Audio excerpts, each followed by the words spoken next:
Hi, I'm Coy Jandreau here with Red Carpet Report, and I'm on the set of Runaways Season 2 with the entire enormous ensemble cast and the producers to talk about everything that's to come on December 21st, and oh, I'm excited. So you play a character that is visually iconic in so many ways, and it's like the front of the cover of a cult classic comic. Yeah. What was it like that first phone call and you're like, oh, that guy? Oh man, I couldn't believe it. I actually went nuts. I tried recording my mom's reaction because I think she went even crazier than I did. Yeah. I lost the phone, so I don't have the recording. Oh, that's a bummer. I know, but no, I mean, just to know that I was gonna have to start growing my hair out because it is an iconic part and the look is iconic, and so immediately, actually after the audition, I started growing my hair out before I even got the part. Respect like that. A month before I got it, I was like, you know what? In case I do, I want to be ready when the time comes. Let me start growing it out, and I started growing it out, and thankfully it wasn't in for nothing. Yeah. So were you a fan of the world of Marvel as it was coming up? Were you in the Iron Man in 08 and everything's evolved? Oh yeah, absolutely, definitely all the movies. Yeah, even before that, I guess. I guess I'm not allowed to talk about those, but the Tobey Maguire Spider-Mans. I mean, yeah, you talking about them? They happen. Yeah. It's just not canon, but they happen. Yeah, exactly. But so no, I mean, yeah. Since growing up, since then, watching those X-Men movies growing up. I mean, I thought those were bigger than life. Those things. I loved those superheroes. Now getting to say that I'm a quote unquote superhero is kind of crazy. Yeah.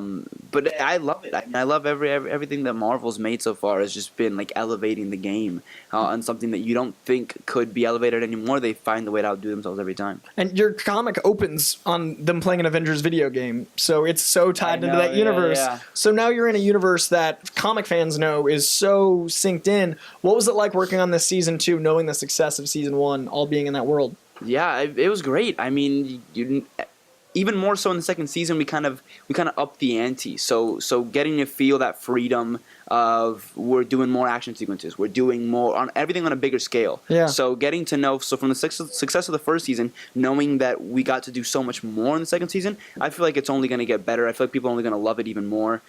Seeing what I've seen, I love the show. I think season 2 is 10 steps ahead of season 1, and I love season 1. So I feel like we're upping the ante. I feel like we're upping it in action. We're upping it in everything. Scale is much larger. Everything's so much cooler this season. That's great, man. Yeah. And now the Wilders, they're a very fleshed out family. Like when you say Wilder, there's a certain you can picture their home. There's a flavor there. How much did you bond with Angel and Ryan? Did you guys hang out? Oh, great. Yeah. I love those guys. We hang out all the time. We, when we go out for dinners, lunches sometimes, just whenever we're done with the table reading or something. It's great. I love my TV parents. They're great people, good people, and they're so easy and fun to work with. So I love it. And your character gets to go on little side adventures a lot. You have that crime element where your character grows up in an instant because he has to. Kid from Brentwood in that environment's very different. Exactly. What was when you were reading those sides? How did that process in your head? This is a zeitgeist shift. Yeah, no, it was exciting for me because as an actor, you get to it's not playing the same character. Alex changes over the course of the season, and so you kind of get to play this arc of a kid who isn't who's turning from a kid to a man. He's because he's forced to. Yeah. He should be in high school still. He should still be living with his parents, but now he's on the road, and he's not on the road, he's on the streets, and he has to find a place to live, and he has to find food, and he has to not get taken to jail for murder or kidnapping or whatever it was. So it's all of a sudden the circumstances around his life change completely, and everything he knows goes right out the window, and he kind of needs to become this new person, and it's exciting to play. Now, Alex has the thing that I love that Marvel does where intelligence is kind of the superpower. I love that we're leaning into, be smart, it helps. Yeah.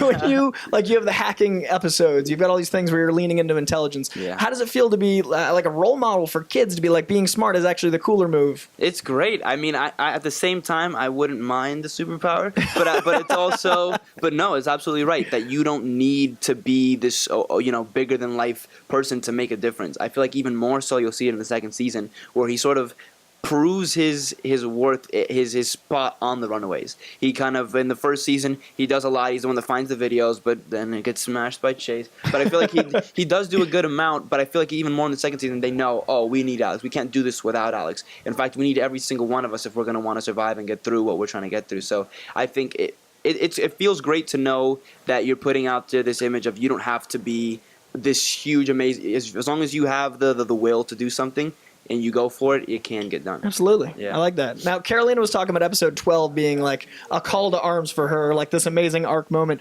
Non-spoiler, because I don't want this. Right, The right. Marvel snipers, I'm Yeah. aware.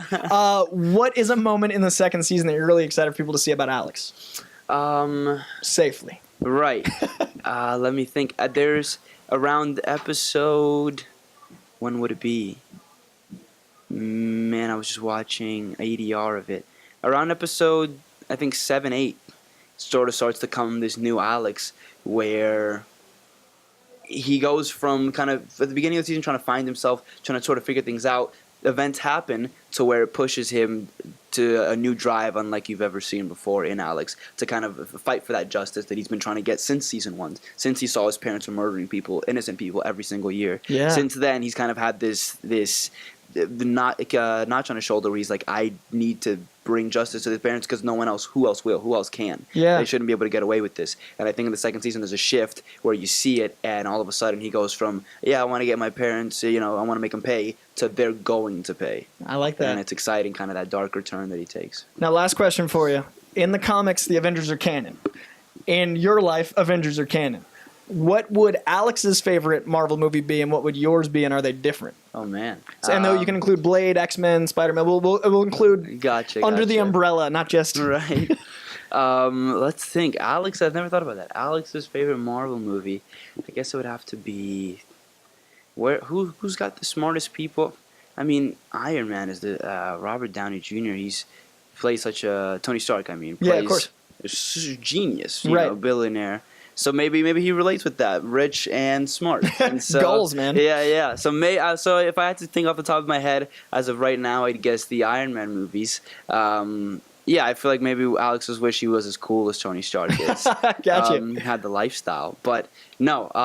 And for me, my favorite Marvel movie is the Avengers movies, and I don't know which one of the Avengers. I loved Civil War, so maybe Civil War is going to top it out for me. But I just love that kind of clash of they're both doing the right thing. Right. That's a good villain. Yeah, exactly. That's exactly right. And I feel like that also Runaways kind of does it in the first season, where you understand why they do what they do. Yeah. But the kids never will, because to them it's murdering innocent people. Of course. But to the parents, it's that's the way to get through what they need to get through in order to give their kids what they. And that's good writing, and that's a hell of an ensemble, which is, kudos to you guys. Every single character has an arc that's good, and when it lands, you understand everyone's perspective. Yeah, thankfully, yeah. So that's great, and so I think for that reason, I think I love that Civil War. That airport fight makes all the sense to you twofold. Yeah. That's the first open panel comic art that I've ever seen. Like, that felt like when you flipped open the comic. Oh, like, man. what? It was amazing. And then sprinting at each other. We get our own little airport sequence in Runaway Season 2. You'll have to stick around and watch. I think it's around episode 3, sort of to the beginning of the season. We get a cool airport thing, too. I'll be there, man. Too much. No, that's perfect. Yeah, I'm already amped now. I'm more amped for 3. Good. Appreciate your time, man. Thank you so much. I appreciate it, man. Congrats Thank on you. the glory. Thank you. So I've been Coy Jandreau. The cast is incredible. So many of them know and love comics. If you like this video, click like, subscribe for more, and hunt me down on Twitter @Coy Jandreau. And thank you so much. I cannot wait for Runaways. Appreciate it.